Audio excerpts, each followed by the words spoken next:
So recently I had a question, am I getting enough calories when I'm doing intermittent fasting? So let's talk about that.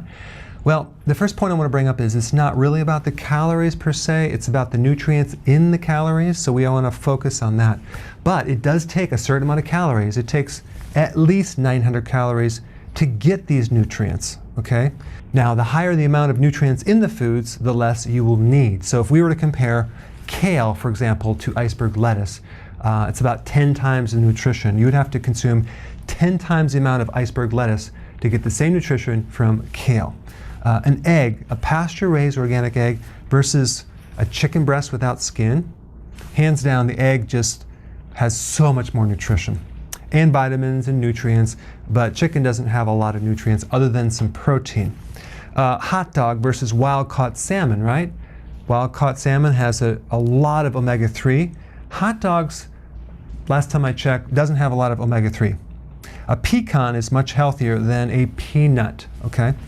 So then you have protein powder, which is extremely low-fat protein. Let's say you have whey protein powder. If we were to compare that to grass-fed beef has a lot more nutrition. Now, the next thing you want to know is when you do intermittent fasting and you put your body in a state of autophagy, which is the recycling of proteins, your body is taking old damaged parts, proteins, and recycling them into new raw material to build new tissue.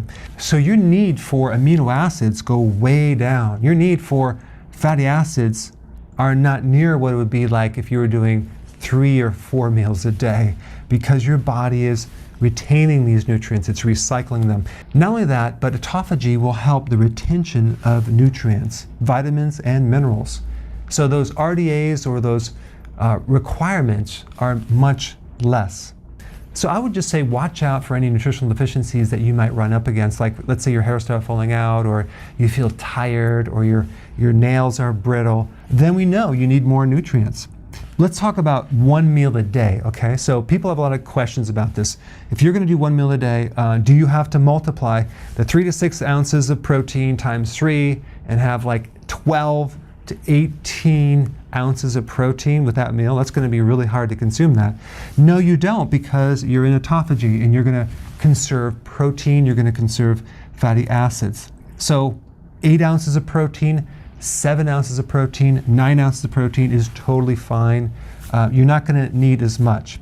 You're also going to not need as much fat because you're going to retain some of the fatty acids as well.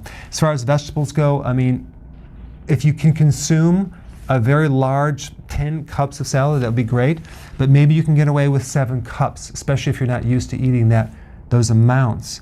But the point is that when you eat less, your body will adapt to some degree, so you do not need the same quantities. Some of the nutrients that are hard to get when you're consuming 1 meal a day, trace minerals, B vitamins. So personally, I take my wheatgrass juice powder, my nutritional yeast tablets, and my electrolyte powder, just to make sure that I'm getting all the nutrients and prevent any nutritional deficiency, and it seems to work fine. All right, well, thanks for watching. Hey, tell me what you think about this video. Go ahead and comment below and give me your feedback.